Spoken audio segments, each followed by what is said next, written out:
इथे मी बेसन घेतलेलं आहे 2-3 चम्मच आणि 1 चम्मच मी तांदळाचं पीठ घेतलेलं आहे, जेणेकरून आपलं बेसन आहे तो कुरकुरीत बनेल। आणि हे बघा इथे मी अर्धा चम्मच लाल तिखट टाकत आहे, थोडीशी हळद टाकत आहे, मी गरम मसाला टाकत आहे थोडासा, इथे मी थोडासा चवीपुरतं मीठ टाकत आहे। हे बघा थोडासा मी कांदा चिरलेला आहे तो टाकत आहे याच्यामध्ये, टमाटर टाकत आहे 1 चिरून बारीक चिरून घेतलेला, थोड्याशा हिरव्या मिरच्या मी टाकत आहे याच्यात, हे बघा, आणि थोडीशी कोथिंबीर टाकत आहे। ह्याला आपण आता पाणी टाकून मिक्स, आता ह्याच्यामध्ये आपण पाणी मिक्स करूया। आपल्याला कसं पाहिजे थोडंसं, हे बघा मी तुम्हाला दाखवते, थोडं थोडं करून पाणी मिक्स करा, जेणेकरून नाही तर बॅटर सगळं एकदम पातळ होईल।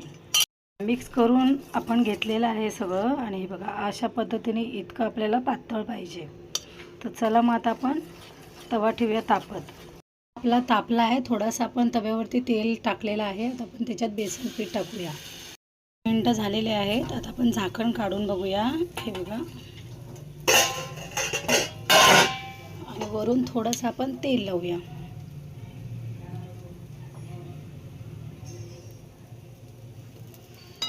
जेणेकरून पलटी मारू त्या टायमाला खालून जळलं नाही पाहिजे। ठीक आहे, आता आपण काढूया।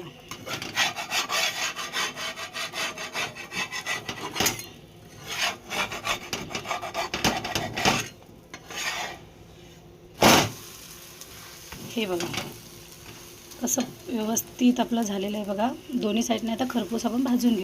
मित्रांनो आपलं एक साईडने कुरकुरीत झालेलं आहे, आपण आता पलटी करून, हे बघा दुसऱ्या साईडने कुरकुरीत झालेलं आहे। आणखी 2 मिनटं ठेवा आणि चांगलं अजून कुरकुरीत होईल ते।